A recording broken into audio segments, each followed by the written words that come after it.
Welcome back, everybody. This is not a Malazan video because we're kind of done with Malazan. No, this is something that we haven't done in a while. Freeform rambling about stuff that is not directly one book. Because, it's a Saturday afternoon. I'm not working, just like every other day. So let's bash capitalism, shall we? And other stuff. What I want to do is talk about a bit about something that has recently come up. And I hope the storm is not going to get brutal or anything. That is Salman Rushdie, and I hope I probably mangled his name. I'm an idiot. Anyway, recently released a bunch of essays in like an anthology called Languages of Truth, and one of them is Wonder Tales and Master of Intelligent Discourse. Dr. Philip Chase made a response to it on his channel, and then Master of Rightful Fury, Dr. AP Critical Dragon Canavan, talked with Philip Chase about it and other stuff on his channel, and I'll link both videos below. Go and watch them, especially the conversation that Philip and AP have. And yeah, I watched both of them, and then I got ideas and anger and stuff, so I figured we're going to work this out. So please join me with that. Satisfying. Cheers.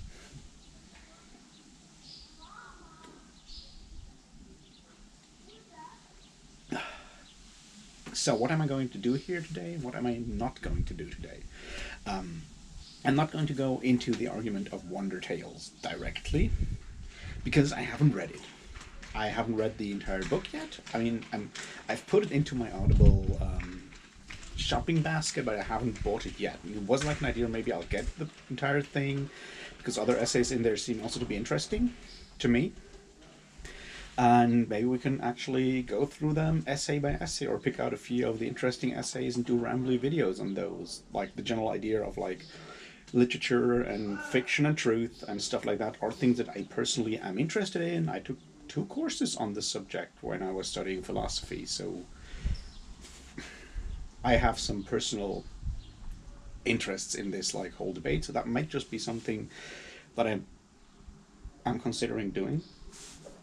So I'm not going to go into Rushdie's arguments in Wonder Tales and Rushdie's bashing of what we might call, what he calls genre fiction, stuff like that. That's not my point here. But if you want me to talk about like some of those essays in that Languages of Truth book, let me know, and I'll gladly do that. As I said, I'm almost there. I've almost bought it. So what I want to talk about is something else that comes out of it. And for this, like, I don't know, watch Philip's video on Wonder Tales, and you'll get the main argument that Rushdie makes there, and that big distinction that made AP so angry, that being magical realism and literature versus genre literature, and where that comes from, and why that is a problem, and so forth. Now, obviously this is something that has been going on for a long time. You have these people that write serious literature, and they look down on fantasy, horror, science fiction, what you might call romance, a ton of other stuff that is just like popular books. We have that like whole distinction between high art and popular entertainment thing going on there, which is something that we have in music as well. We have it probably in art. I'm not an art person. I guess people that actually paint paintings look down on people that have like cheap posters on their walls. Probably. I'm not an expert there, but I can very well imagine like people like that sell paintings to places for like millions, that they look down on people, or not even do that much, but like serious painters that study it and all that stuff, looking down on people that design fantasy artworks and shit like that. Because that's like how we generally talk about art, popular art and like serious art in a lot of ways. And Dr. Chase made an interesting argument there, or like not argument, but pointed something out that is connected to the fact that the humanities as an academic, I don't want to say discipline, but like as a huge part of academia, are in general in serious trouble. And that's sort of where I'm trying to go with this today. It'll be pretty rambly though, so I hope it'll all, make sense in the end. So let's look into that. The problem with what we may in general call art, we have, this is, I'll just like put this out as the main problem that we face in our world. That is, we have a small community that decides or makes a rather artificial distinction between what they call art and what they call popular entertainment and culture. That goes for books, that goes for movies. I'm 100% sure it goes for movies, although I'm obviously not an expert on movies that much. That being said, if you ever wanted to know, A Clockwork Orange is probably my favorite movie of all times. It's also one of my favorite books. It's just good. Go read it. No, so we have that whole distinction between popular entertainment and what is considered serious art. We have it in music, we have it in literature, we have it in all kinds of other stuff as well, I'm 100% sure. And that has all kinds of consequences on how people that are considered serious artists behave, people that are considered like purveyors of like popular culture are considered and are behaving. We have like, yeah, it has serious consequences on that. And the argument that Salman Rushdie was making, and the distinction that he is trying to make in his argument, why the fantastic has its place in literature, but maybe not in in the way that other people are writing it, but in the good way that he's writing it, or other people that write what he calls magical realism are writing it, is just one of those versions. It's wrong and it's stupid, and AP has the right of it there. It's not where I want to go with this. The question is like, why is this the situation right now? Who's to blame? What can we do to fix it, to actually come to a healthier understanding of any kind of art in the future?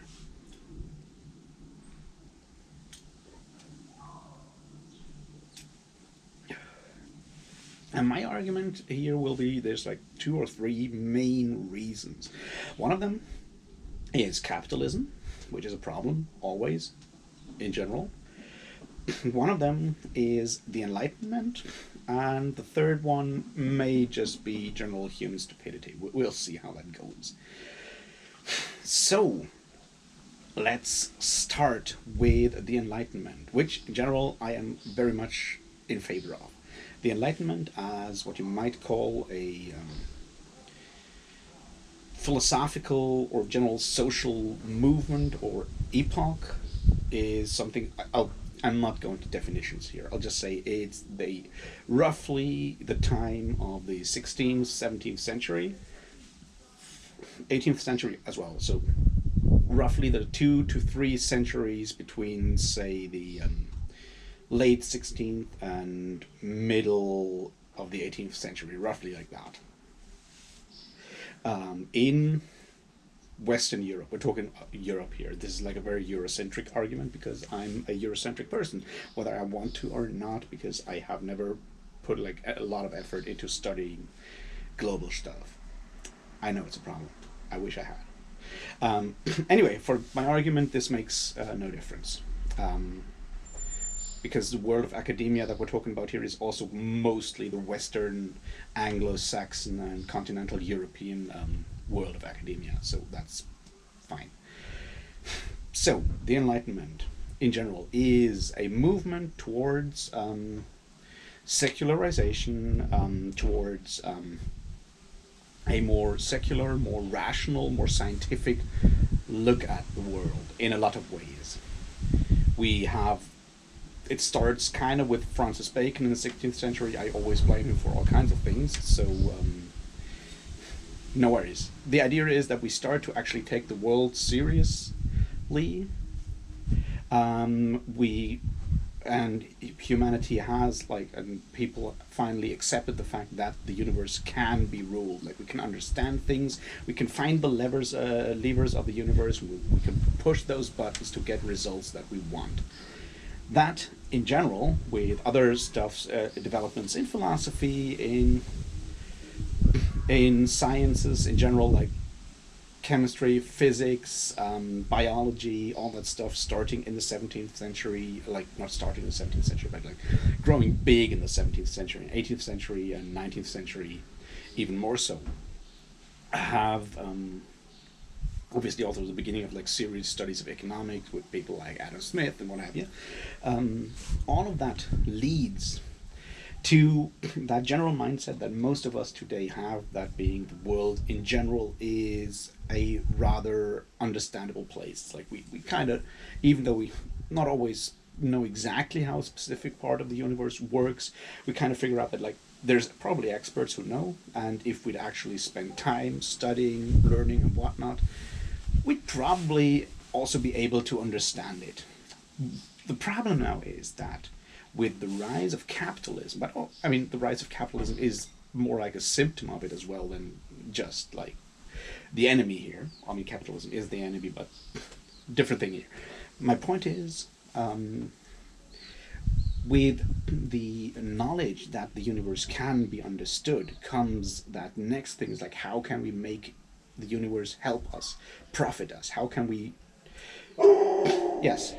make things profitable is the big question that starts coming up with that. And there's something that we've seen happen over time, especially in the last, like, the 19th and 20th century with the rise of industrialization and all of that. That being the sciences, what we now call like STEM sciences,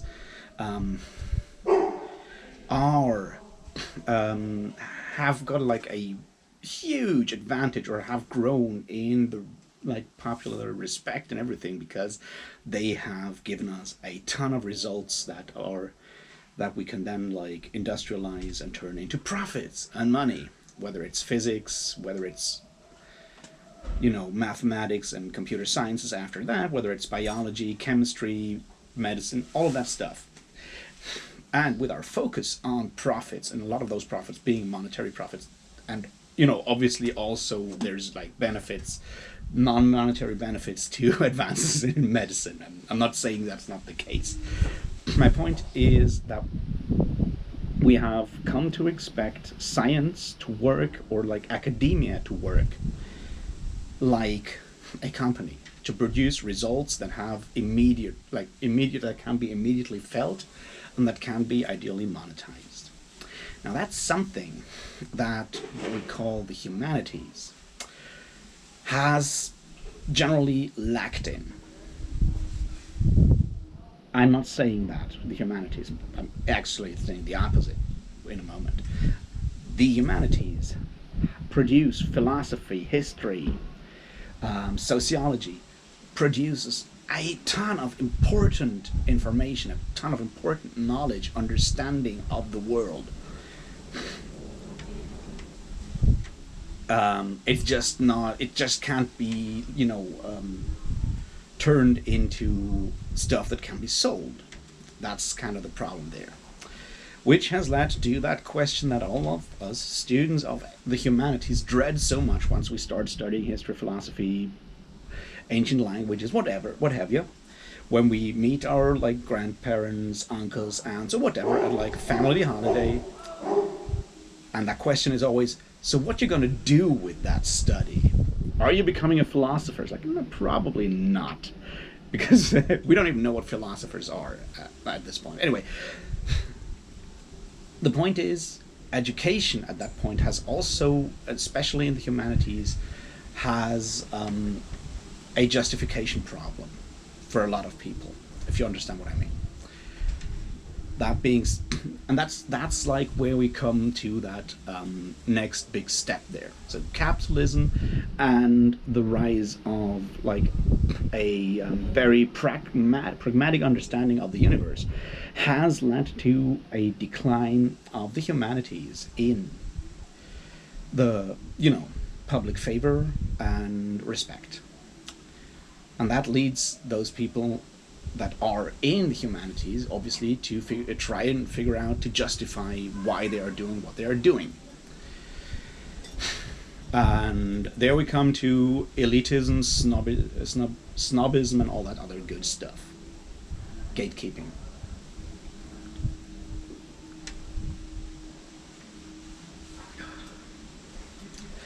We as humans are stupid. I know y'all know that, but holy shit. We as humans are stupid. We tend to have a lot of respect for stuff that's older for some reason.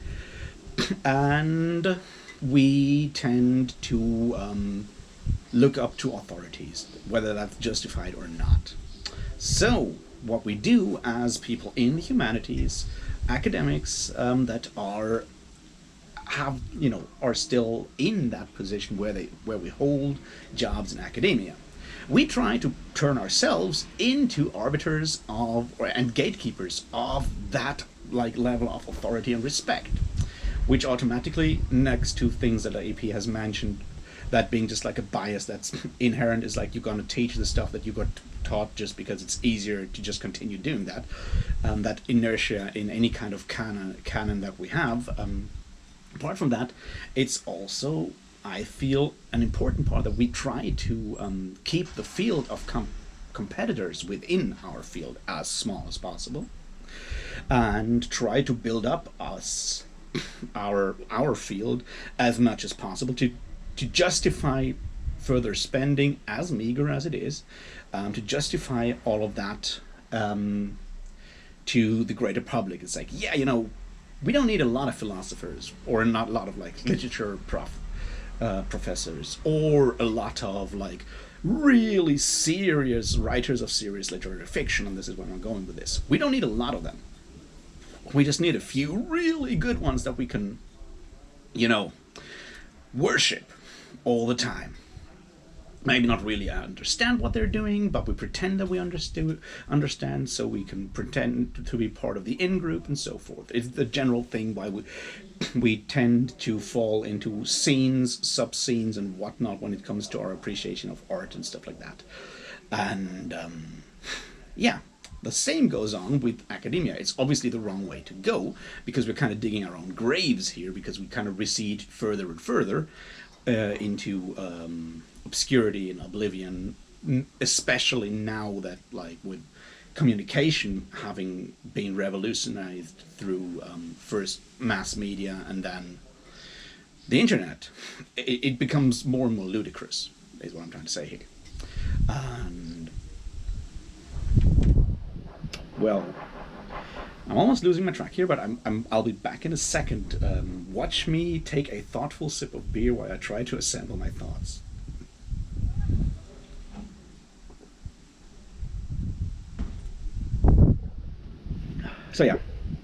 So the difference between what you might call popular culture, or culture, any kind of culture talked about by the general non-trained public, like everyone, on the one hand, and what we people in academia, or people in academia, consider serious art and whatnot, is growing over time. The difference is growing over time, and it becomes more ridiculous, because there's like billions of people out there deciding what kind of media they enjoy, what kind of art they enjoy, and then there's like 5 people sitting at a conference and deciding that all of those people are wrong. Once again, the problem there is that the humanities are trying to follow a scientific scientific approach, that being deciding things are right or wrong, correct or not. That's not our job in the humanities. We look at those things, we ask questions and so forth, and we can probably come up with like metrics for some of those things, but art by definition can't be measured in empirical ways. So it's ridiculous from the beginning.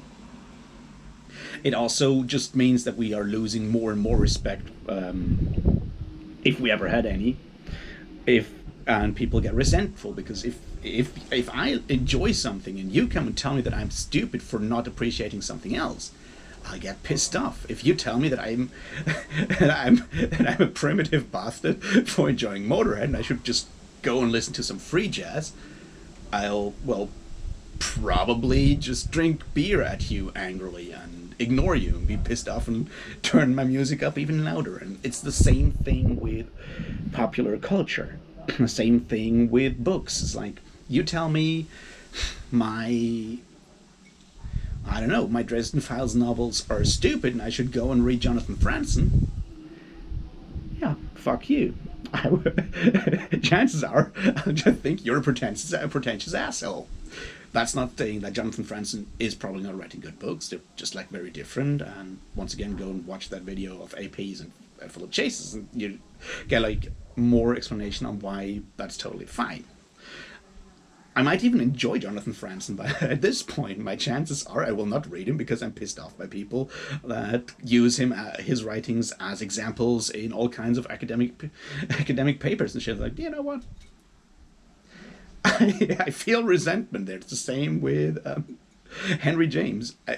I've never read a Henry James book just because Henry James is used in so much literary philosophy as an example. And I read Martha Nussbaum's The Golden Bowl, which is a collection of essays. And it's really good. Go read it. But I will never read that book. I will never read The Golden Bowl. I'm no longer interested. Anyway, I'm getting distracted here.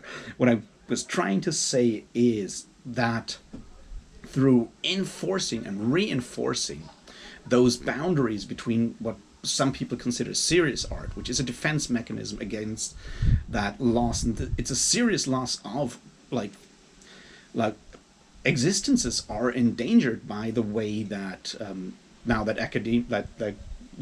the academic world is measured by capitalist standards. That's where I kind of come back to the capitalism problems.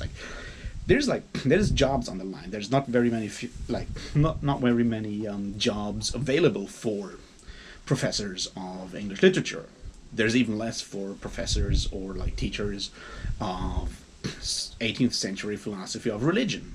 It's like, even if I finish that PhD of mine, and I still hope I will, there's no chance I'll get a job with it. I'll just in that small field.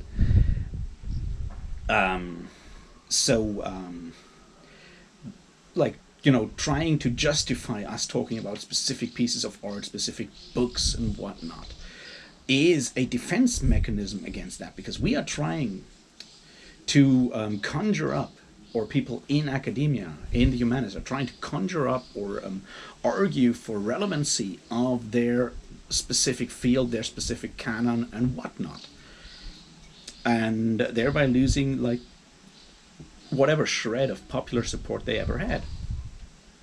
And this, I feel, is one of the huge problems that Philip Chase mentioned when he said like the humanities are not in a good position right now. There's a lot of other reasons why the humanities are suffering, and the failure of like supporting the humanities in our general education system is part of why we as humanity are going down the drain really fast right now.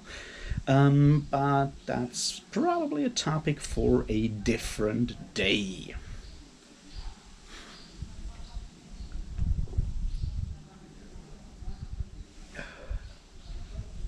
So, to sum it up and make it just like quick, the Enlightenment led to us trying to understand the universe, or expecting the universe to be understandable, and then be turned into profit, whether that is, into material profit. It generally also led to like a general like rise of like material, like appreciation of material things in opposition to like spiritual things, but that's like another part. So the Enlightenment made us expect the universe to be understandable and turn into profit. That worked really well with the natural sciences, biology, chemistry, physics, all that jazz. Which, on the other hand, led to a decline of the humanities, because the humanities rarely produce like stuff that can be sold immediately, apart from thick books that are way overpriced because there's only like really small editions of them, and they're basically just there to make Brill and one or two other like publishers really rich. Apart from that, that led to like a general decline of the humanities in the public eye and the public respect. That led to a rise of like defensive behavior of those people in the field, that being teachers and so forth of literature, art, and whatnot, philosophy, history, and so forth, that has overall just led to a further alienation of the fields of the humanities from the general populace. That was highly accelerated through the rise of mass media, and especially the internet, where we can now actually see what people really like when we actually put on like empirical measurements. Now, empirical measurements are obviously wrong as a tool to talk about art, but that's a different point. Add to that our tendency towards elitism, towards worshipping authorities and so forth, and wanting to be part of an in-group, has led to, it has further exacerbated the whole situation. So we have a small part of academia that raises up a specific way of creating art. We have artists that are accepted by that small group that, through that whole thing, also feel the need to distance themselves and stake out claims for themselves in opposition to what may be called popular culture, because they are now part of that small in-group. And you always do that by trash talking the other people, right? It's like, if people are not buying my book but are buying someone else's book, it's because they're stupid and the book is trash. And if I tell that to those people, they'll probably really hate me, and I will still not sell more books. But I'll probably be praised by like 3 professors of literature and people that write think pieces about art in respectable newspapers that are losing subscribers as we speak. It's a downward spiral, it's dangerous, it's stupid, but we as humans have only ourselves to blame for it. So yeah, that's kind of my first thoughts on the whole thing. Capitalism, the Enlightenment, and human stupidity and elitism are to blame for the situation, and bad on someone like Salman Rushdie for not understanding that and then trashing general science fiction. So yeah, let me know what you think. I'll talk about something else, something smarter tomorrow.